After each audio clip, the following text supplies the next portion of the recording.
this code right here. So you're going to go to join.nearpod.com, and it's going to prompt you to type in a code to join the lesson. And that code is going to be MBR6E. And the cool thing about joining in with the code is it makes it really easy for students to be able to access lessons. I can send this code out through email. I can send it through social media, a link, through Google Classroom. There's several different ways that I can get this code out. And if I wanted to make this a Zoom meeting on the fly, I can also do so by just clicking this button. So some easy kind of ways that you guys can get the code out to your students. I'm going to go ahead and get started. Am I signed in? Does it show that I am or no? Yes. Oh, well, that could be me. Let me see. Oh, no, that's me. It should, after you click join a lesson, it should prompt you to type in a name to join in. And once you put that name. Okay, I think it's got me on here. I don't see up there. It's not showing. I'm looking at your screen. Student list.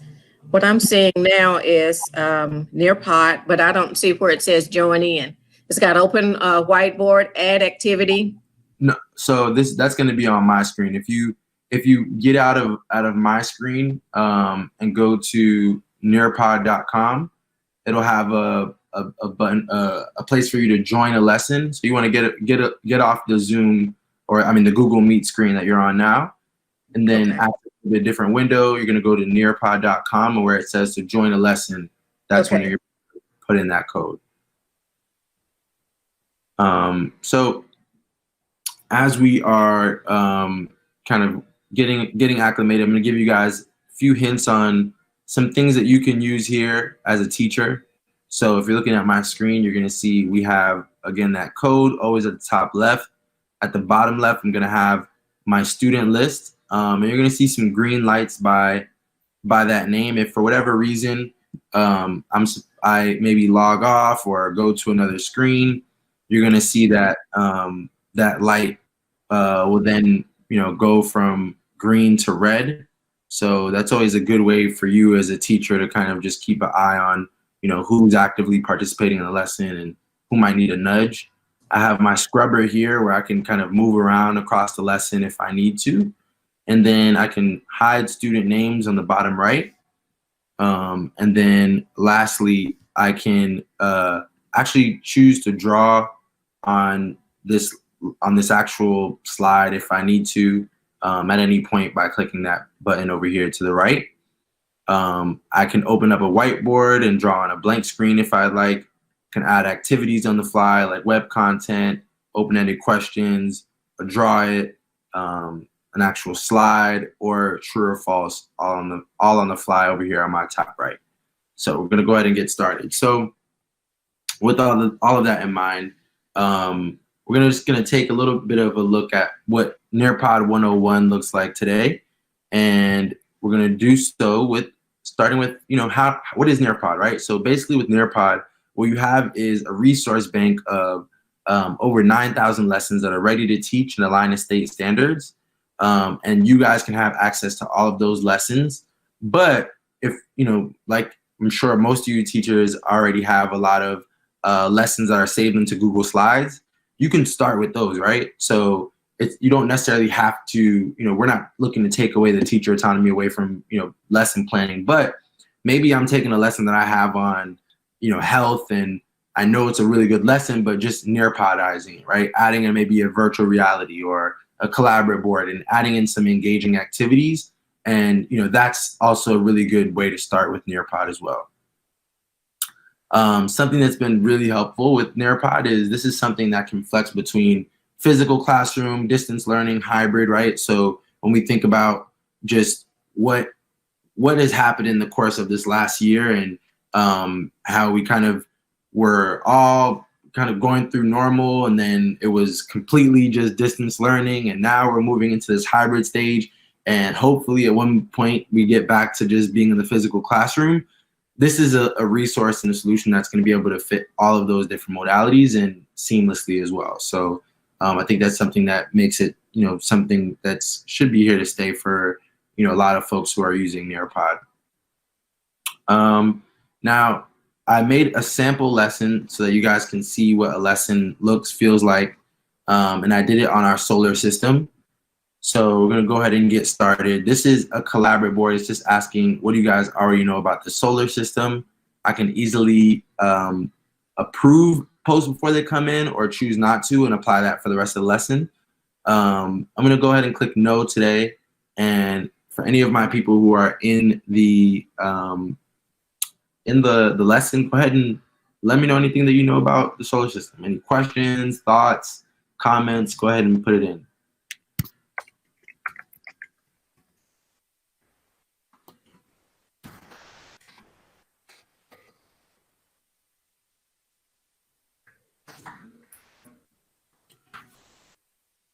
Go ahead and put in where is Saturn.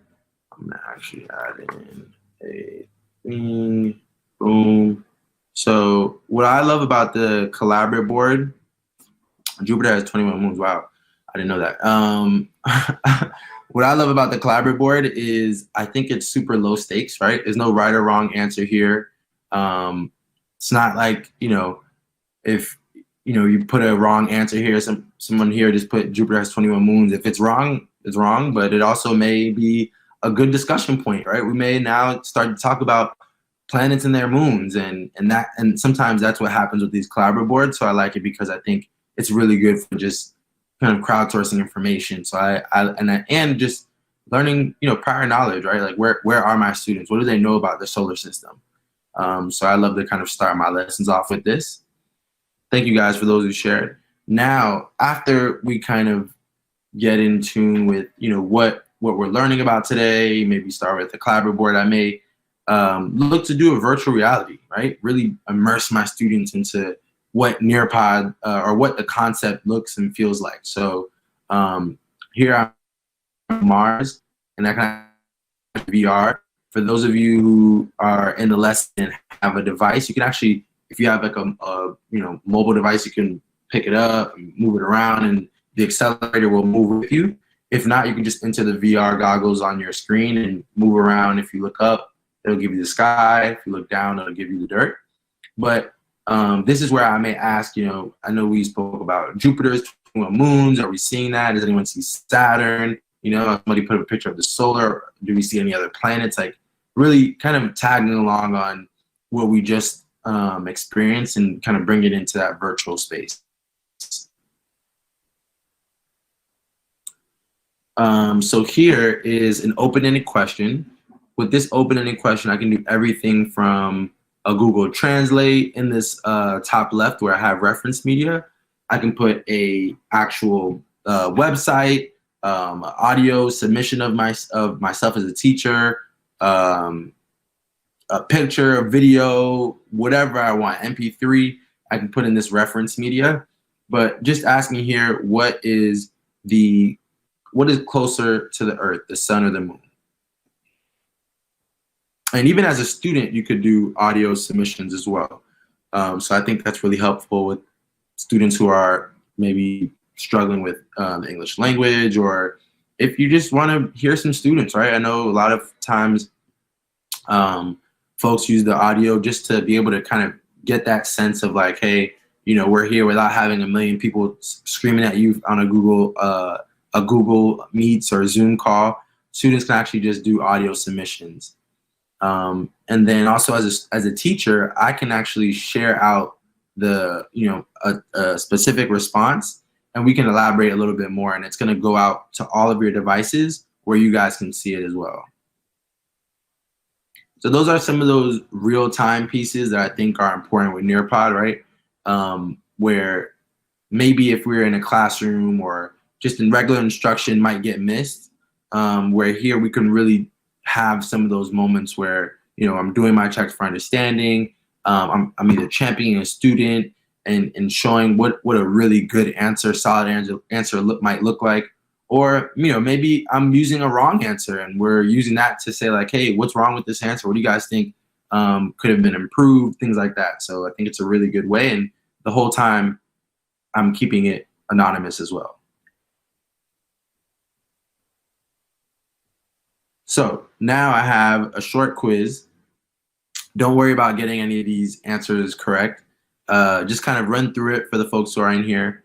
Just want you guys to experience what a quiz looks like for your students.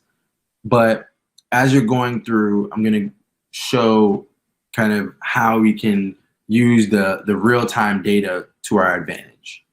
So if you are in, go ahead and just play the lottery. Don't be afraid of getting any of these answers wrong.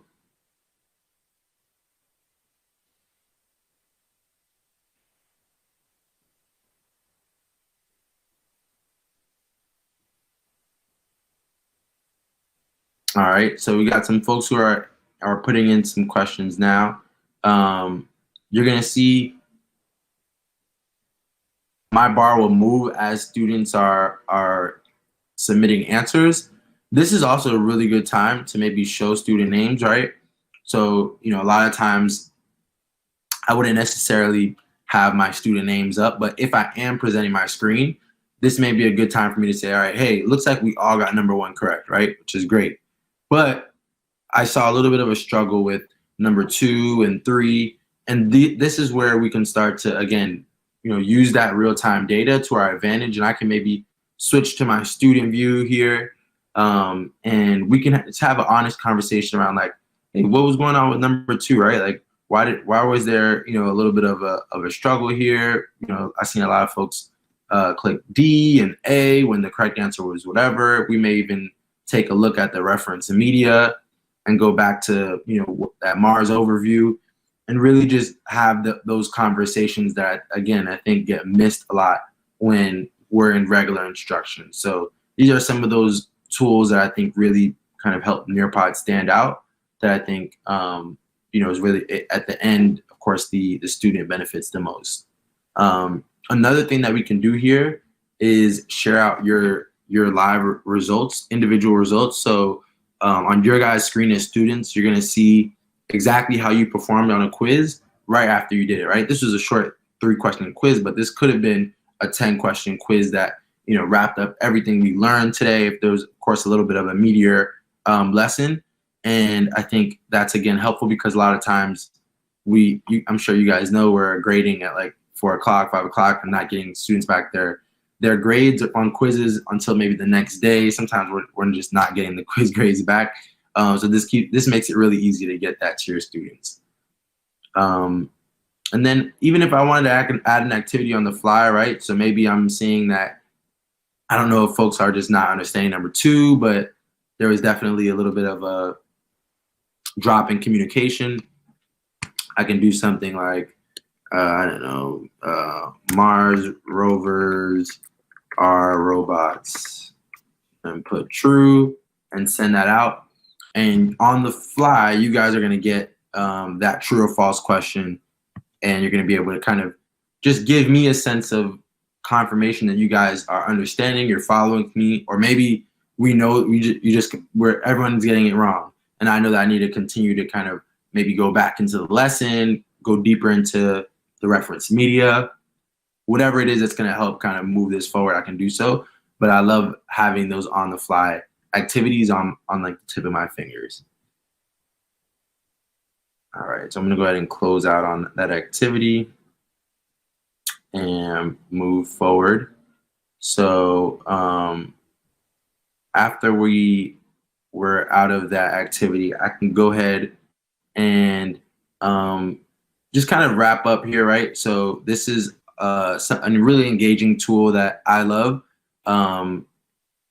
Basically what this is a game-like kind of application that allows teachers to be able to have their students play. As soon as you get an answer correct, it's going to first prompt you to choose a character. So you want to go ahead and choose any character that you like. And as you get answers correct, you guys are going up a hill to that flag. If you get an answer right, and the speed that you get the answer right is what's going to help you move along that hill a little bit faster than your colleagues and the other students in the class. And it's just a fun way, I think, to either wrap up lessons, maybe start a lesson. So I'll show you guys a little bit of what it looks like. I'm not sure if anybody else is going to join in on this. I'll give it a couple more seconds. All right, cool. We got Matt in. I'll go ahead and start with us.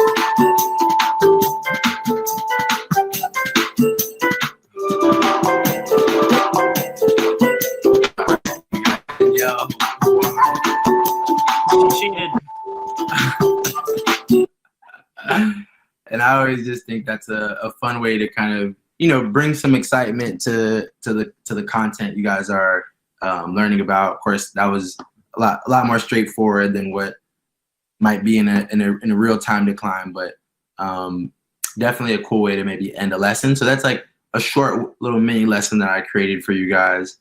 I'm gonna go ahead. I know we actually have Cassandra on. I don't know, Cassandra, did you have any questions around some of the things that you just saw? Any comments from anyone? Just want to make sure I'm leaving the floor open for all of us. I'm not seeing any comments right now in the chat, Oliver. Cassandra dropped out. We have Matt and Danielle with you in the Hangout, though. Okay, sounds good. Cool.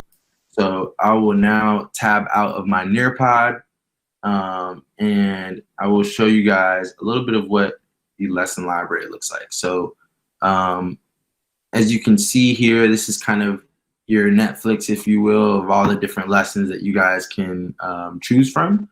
If I'm a teacher in Kentucky and I am looking at a math lesson for the 4th grade, I can easily kind of look at some different lessons here. All of these are ready to teach and align to state standards. I can also look at specific strand if I want to, and actually find, you know, understanding addition and subtraction of fractions. And I can also edit this lesson too, right? So if I have my own lesson, like I said, but maybe I want to pull some stuff from another lesson, I can kind of add and subtract and put into, you know, what would make a whole lesson from a little bit of Nearpod and a little bit of my own lesson. You guys will have access to interactive videos as well. So if I'm looking for interactive math video, I can go ahead and look at this lesson here. And this is going to give me all of the videos that we already have made for you guys. What these videos are really kind of like more bite-sized lessons to kind of put out there, really helpful for asynchronous learning. I think you could use videos from YouTube, your own at-home videos from our library, and add in some formative assessment like multiple choice questions, open-ended questions, quizzes, and you're going to be able to kind of see how your students are doing throughout. I'm going to show you guys a little bit of a preview of what one might look like.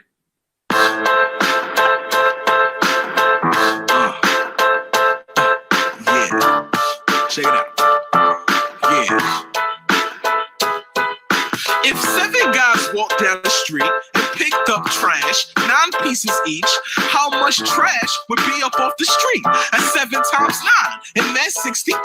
Cause if 7 kids wanted to have fun and bought 3 toys for each and every one, how many toys would that be? A ton? Well, 7 times 3 is 21. Cause 7 times 1 is 7.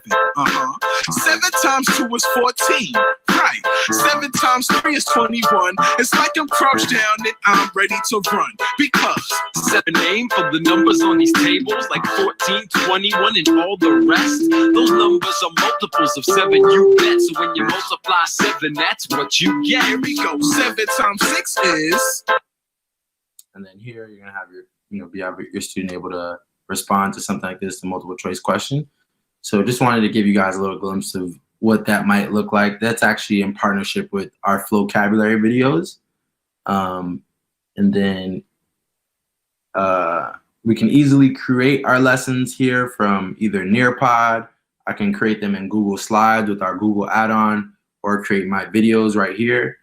As you guys can see, we have some folders here that are formulated from either our school or district library. These are going to be your own curated resources that you guys can tap into. And then if I'm just looking at my library, I can also access reports from individual lessons, export them as PDFs, duplicate, or I can actually just look at my own reporting on, how my post-session reports have gone. So the one that we just were in, where we had Cassandra, Danielle, some other folks as well, I can see how they did on the quiz, open-ended question, overall engagement. And I can save this as a PDF for the class, per the student, or, even share this out to anybody who, this might be helpful to.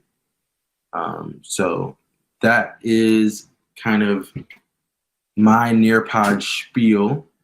I don't know if you guys have any comments, but yeah, it's a little bit of what Nearpod is for you guys, and hope you guys learned something from this little Nearpod 101. Yeah, Oliver, I really, I think if you're still just doing slides or PowerPoint, you're kind of falling behind at where we're at now, because we've been doing this so long. We have a lot of different tools at our disposal. We've got 3 similar tools like this for really upping that slide game. Personally, I like Nearpod. Just the great features, the library of lessons, like digital citizenship. It's got multiple lessons that are already pre-built. Those are great. Anything to make my life easier as a teacher, I am about. Yep, definitely. And I think one of the big stresses that I love to emphasize is that all of the resources that teachers love to use can be integrated within Nearpod, right? So, that student engagement piece is really important, especially as we're in this hybrid model. And being able to add in, your Kahoots, your web pages, your YouTube stuff, all in one seamless learning experience, I think makes the world of difference for a student. So that I'm not, going to one page, another page. Now I'm on Facebook. Now I'm on Instagram, right? I'm locked in. I'm engaged. I'm in this the lesson. So I think that's super helpful too. Absolutely. Danielle, Matt, you any thoughts over there? Yeah, I was just going to say, each and every time you are with us, Oliver, you always share something extra, which is exciting because that just goes to show that there are so many useful tools in Nearpod, and it is a great feature for everyone. Definitely.